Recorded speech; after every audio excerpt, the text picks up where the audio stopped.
Moon की। तो चांद की सतह पर चंद्रयान 3 की लैंडिंग में महज 3 दिन ही बचे हैं।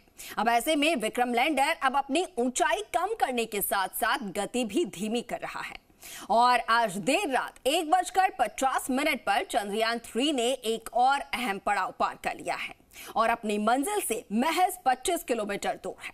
लेकिन इन सब के बीच रूस के मिशन मून को एक झटका लगा है। ये रिपोर्ट में आपको दिखा रहे हैं।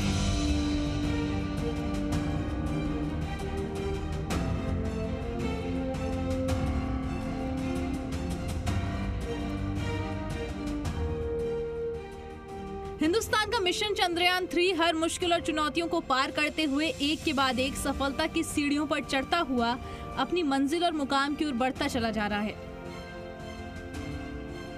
मिशन मून की एक और सीढ़ी को पार करते हुए आज देर रात 1:50 पर विक्रम लैंडर की सफलतापूर्वक डीबूस्टिंग की गई, यानी चंद्रयान की रफ्तार और धीमी करने में सफलता मिल गई है। इस बात की जानकारी खुद इसरो ने ट्वीट कर दी। ट्वीट करते हुए इसरो ने लिखा, दूसरी और अंतिम डीबूस्टिंग ऑपरेशन ने LM कक्षा को सफलतापूर्वक 25 किलोमीटर गुणे 134 किलोमीटर तक कम कर दिया है।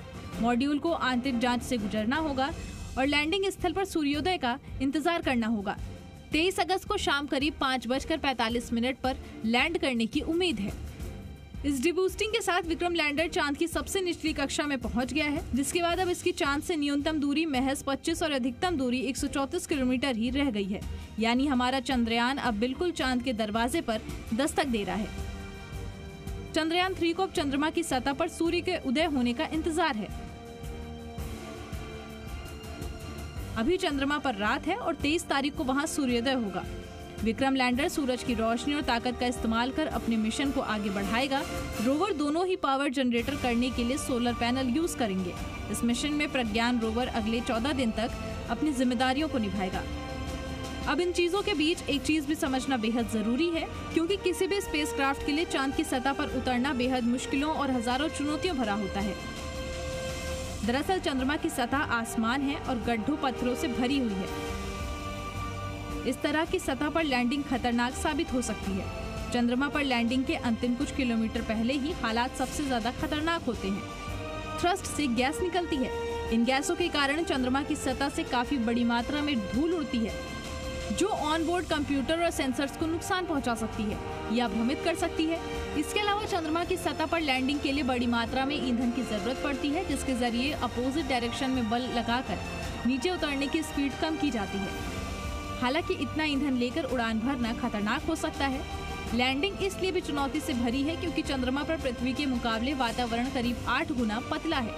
ऐसे में पैराशूट के जरिए भी किसी अंतरिक्षयान को उतारा नहीं जा सकता है।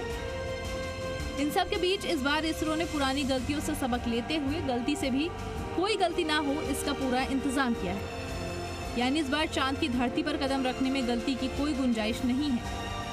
चंद्रयान मिशन 2 ने चांद से आखिर 2 किलोमीटर दूर अपना मिशन अधूरा छोड़ा था।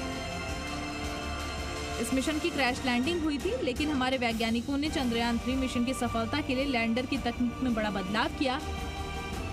विक्रम लैंडर के लेग्स को बहुत मजबूत बनाया गया है। अगर विक्रम को किसी बड़े गड्ढे में भी लैंडिंग करनी पड़ी तो उसे कोई मुश्किल नहीं आएगी। इसे लेजर डॉपलर वेलोमीटर कहते हैं। इस लेजर की रोशनी लगातार चांद को छूती रहेगी।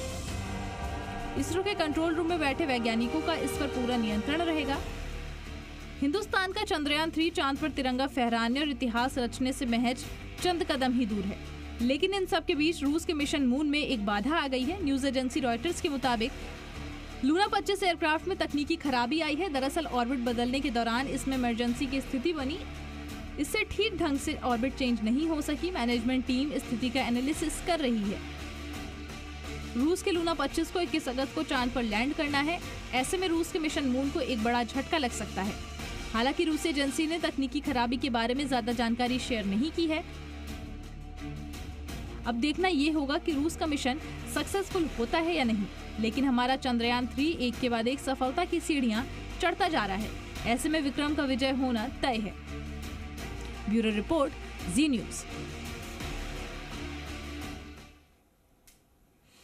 तो वहीं सुपरस्टार रजनीकांत 3 दिनों के